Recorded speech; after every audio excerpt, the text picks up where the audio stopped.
Cultural diversity is about how two people would be communicating, and the way they would be communicating would be based on their cultural differences. So, for instance, in some cultures, they communicate by not giving eye contact, and that's considered as a sign of respect. In other cultures, to give eye contact means you're giving attention. So it's just acknowledging that people do communicate in a different way.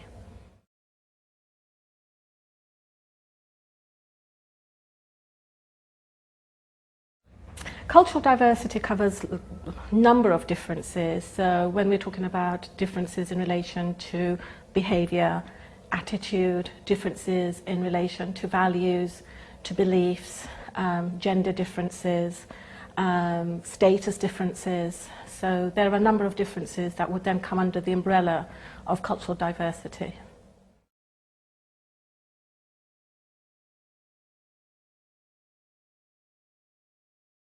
There are 4 tips that you could consider when you're interacting with somebody who is from a different cultural background to you. So the first tip I would suggest is using your observation skills. Observe how they're behaving, observe how they're interacting with you, observe their body language, and as far as possible, try and mirror and match the body language. So in some cultures, people like to sit and lean forward when they're interacting. And if you lean back, you're giving a message that you're not interested, which they would consider as an insult. So if you match how the other person is behaving, then the rapport will be building, and then you can then move on to the common areas that are there for the points of discussion. So that's tip number 1. The second tip is appreciate differences.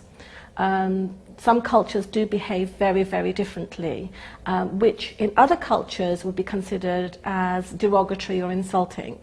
So for instance, if you go to India, timekeeping is not so important there. People are fairly laid back, and they are not as bothered about timekeeping. If you go to Switzerland, as an example, if you're a minute late, it's considered as a real insult. So just be aware that there are differences in what's expected and in styles of communication. So appreciate differences. Another example I can give to you is in Northern Europe, people would communicate by giving facts. In Italy, people would communicate by sharing a lot of emotions. In Japan, people communicate by building harmony. And in India, people would communicate by asking about families. Okay, so when you're talking about differences in culture, it's about being adaptable to... So if I was interacting with somebody from Northern Europe, I would think, oh, well, they're just going to ask me about facts and figures rather than asking me about personal life, and I would then adapt myself to accommodate what their needs are. The third tip, which is really important, is don't assume that because that person represents that country, that he or she is going to behave like everybody else. It's about respecting the individual concerned. So they would be behaving and interacting with you, which is about their personal values and beliefs. So it's about respecting the individual concerned. And the last tip is about patience, fundamentally. I was interacting with somebody from southern India in English, and when I'd said to him, "How are you?" a very simple question, in UK the response would be, "I'm fine, how are you?" Whereas in some parts of the world they'll give you 20 sentences to explain how they are, which in UK that would be covered in 2 sentences.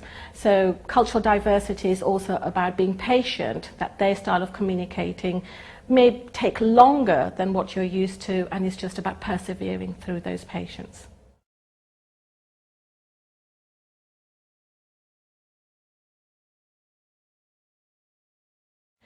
Yes, cultural diversity fundamentally is about acknowledging differences, and it's about respecting those differences. Their behaviour, their values, their beliefs is done in a different way to you. It's not meant in a disrespectful way, it's just how different people behave in different circumstances.